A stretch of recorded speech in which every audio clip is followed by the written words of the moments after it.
Bonjour à toutes et à tous, je suis Mickaël Trapenard, conseiller fiscal, et j'ai le plaisir de vous retrouver pour ce nouvel épisode de Tax Free. Si ce n'est pas déjà fait, je vous invite à aller consulter le disclaimer que vous trouverez dans l'onglet à propos de la chaîne.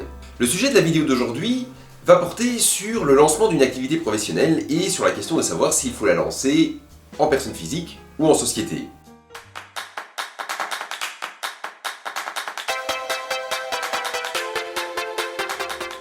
Je précise quand même qu'il s'agit d'une analyse qui est généralement assez complexe et que cette vidéo va vous permettre d'obtenir quelques pistes, mais que dans tous les cas, que vous choisissiez au final une voie ou l'autre, il sera toujours nécessaire de la faire valider par un professionnel. D'un point de vue purement fiscal, car c'est ce que nous allons voir dans cette vidéo, si vous lancez votre activité en personne physique, eh bien vous êtes taxé comme n'importe quel employé ou dirigeant d'entreprise. C'est-à-dire que, après déduction des frais de votre activité que vous pouvez éventuellement déduire, eh bien, vous allez être imposé sur vos revenus au taux progressif par tranche. Qu'est-ce que le taux progressif par tranche?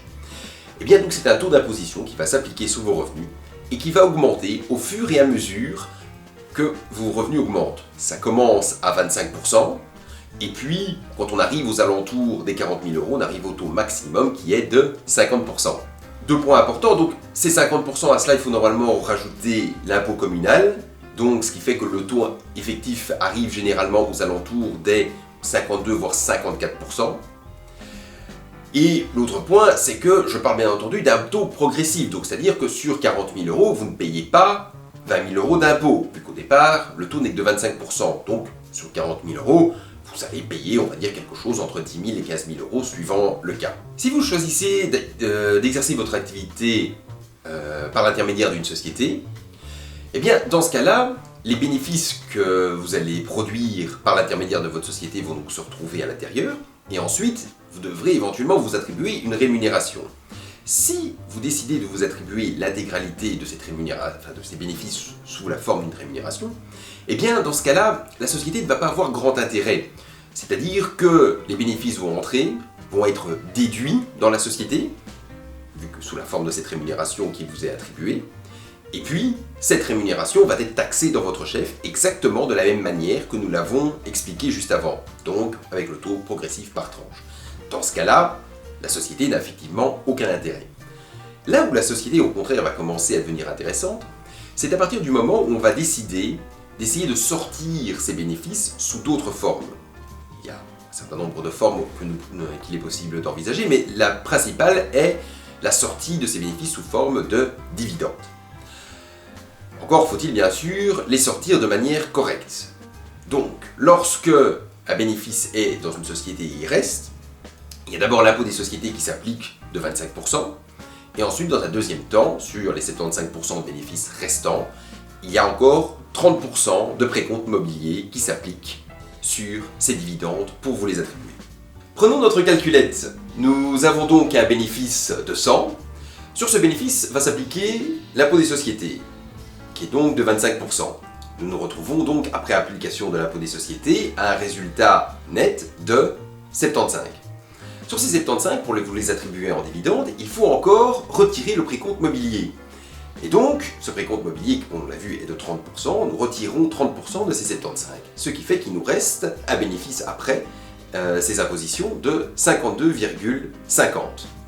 Et donc, pour résumer, dans ce cas-ci, l'imposition effective sur ce bénéfice est de 47,50%. Ce premier calcul est déjà très intéressant, mais on peut encore réussir à l'améliorer. On peut l'améliorer dans deux conditions principales, à savoir que la société est une petite ou moyenne entreprise et qu'on décide de respecter certaines conditions.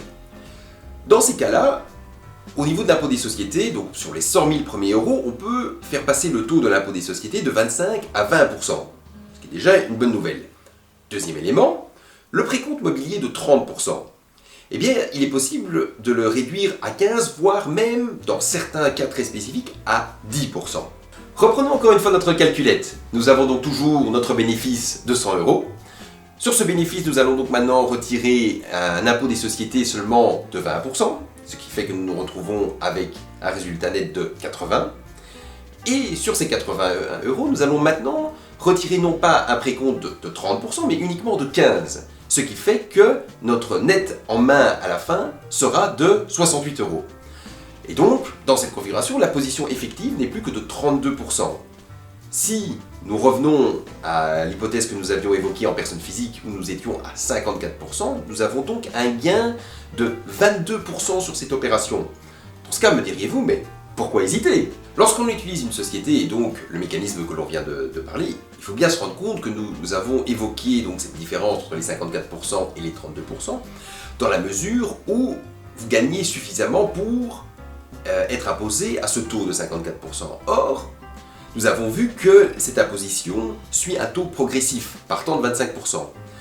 Et donc, si vous gagnez au moins 40 000 €, voire plus bien entendu, l'intérêt de la société est dans ce cas évident. Mais si vous gagnez moins, eh bien, cet avantage de taux va être clairement réduit. En outre, il ne faut pas oublier que avoir une société engendre des frais complémentaires. C'est-à-dire que lorsque vous avez une société, vous devez tenir la comptabilité, vous avez des frais de publication, vous avez une cotisation de société à payer. Donc tous ces frais complémentaires qui vont venir potentiellement réduire votre bénéfice. Je précise également que nous avons parlé pour la réduction du précompte mobilier sur les dividendes d'un certain nombre de mécanismes. Et donc, dans les conditions qu'il y a pour certains de ces mécanismes, il y a généralement ce qu'on appelle un délai d'attente. C'est-à-dire qu'il faut attendre généralement 3, voire 5 ans pour pouvoir s'attribuer ce dividende et bénéficier de ce taux réduit. Si vous avez besoin, au cours de votre première année d'activité, de l'intégralité de la rémunération que vous avez produite, eh bien malheureusement, il n'y a pas de nouveau, pas non plus beaucoup d'intérêt parce que vous n'allez pas être capable d'attendre ce délai pour bénéficier des taux réduits. Cependant, je précise bien entendu que nous avons vu dans le cadre de cette vidéo tous les aspects fiscaux. Une société a bien entendu d'autres avantages, je pense notamment à la responsabilité limitée de ses actionnaires et de ses dirigeants. Donc si par malheur votre activité devait tomber en faillite, le gros avantage de la société c'est que vos biens personnels ne seront pas menacés par cette faillite et que vous pourrez donc les conserver. C'est tout pour aujourd'hui, j'espère que cette vidéo vous aura plu. Si c'est le cas, n'hésitez pas à laisser un pouce bleu, un petit commentaire, à partager la vidéo, voire même à vous abonner à la chaîne. Si vous avez des questions plus spécifiques sur la matière que nous avons vue aujourd'hui, bien je vous invite à prendre contact avec un professionnel du chiffre qui pourra vous renseigner. Et moi je vous dis à bientôt pour un nouvel épisode de Tax Free.